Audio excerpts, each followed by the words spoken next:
Have you ever felt like the world was too much for you to handle? Do you find it hard to tell people no and set limits? Do you always put the wants of others ahead of your own? You're in the right place if you're nodding along and feeling the weight of these battles. I want to tell you a story that may hit you hard if you've ever felt like you had too many things to do, and that your life was falling apart. You see, that was my life not too long ago. I was always being pulled in different directions, so I said yes to everyone and everything, putting my own health and happiness last. But I knew deep down that something had to be different.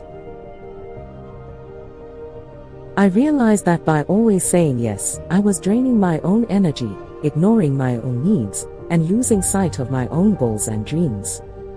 It was time for me to take charge of my life and recognize my own power. So, I set out on a journey to find out how saying no can change things.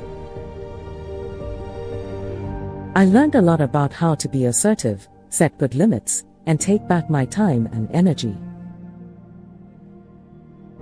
Today, I'd like to tell you about some of the most important things I've learned along the way.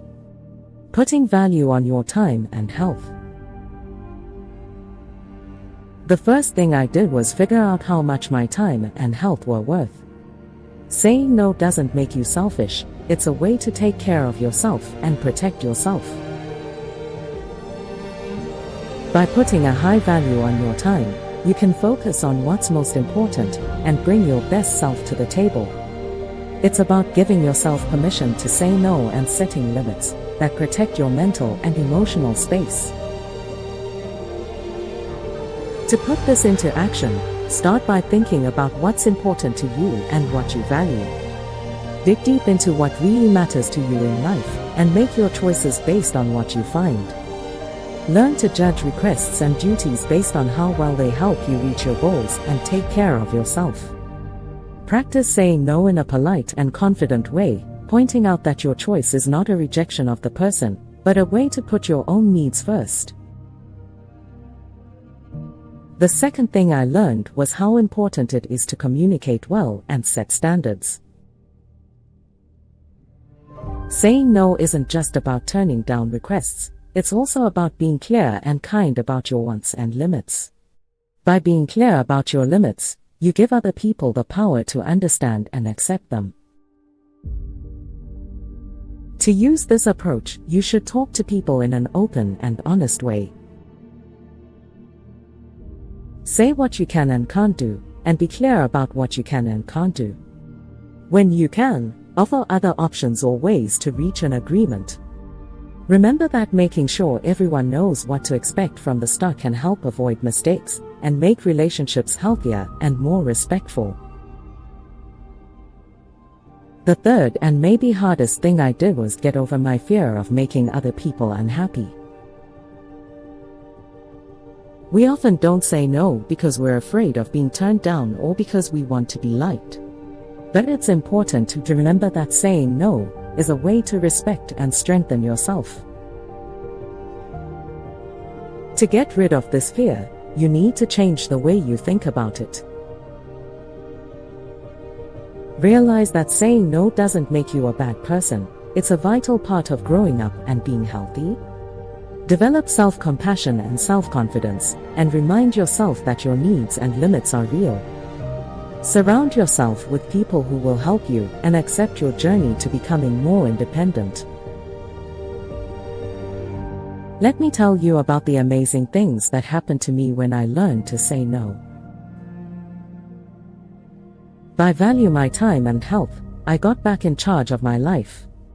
I started putting my focus on the things that really important to me, and I found a renewed sense of purpose and fulfillment.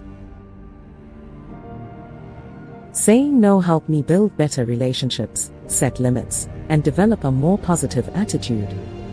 I earned the respect of other people, but most importantly, I learned to value myself more. When you say no and put your own needs first, you make room for self-care and growth.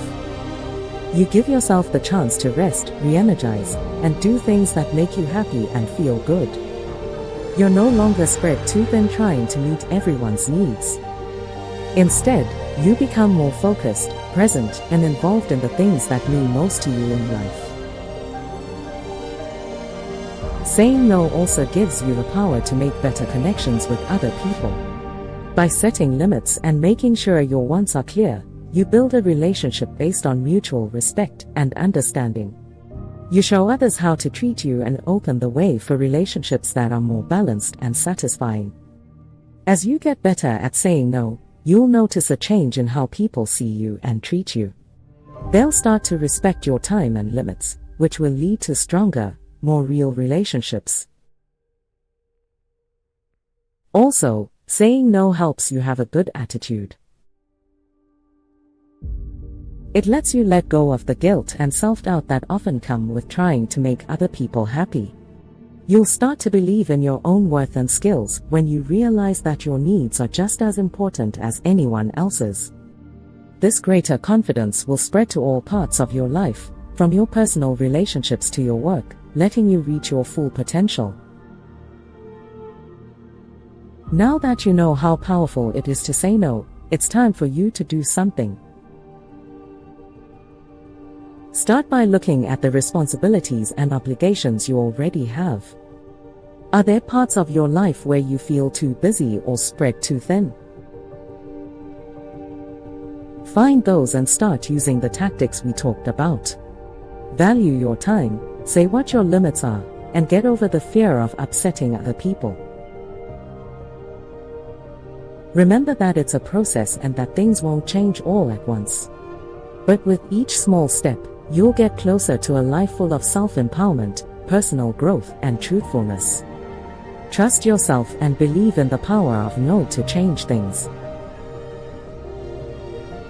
Together, let's reach our full potential, accept the power of saying no, and build lives full of self-empowerment, personal growth, and positive change. Thank you for coming with me on this journey of change. Don't forget that you have the power to make a change. Now, go out and confidently say no, and watch how your life changes in amazing ways.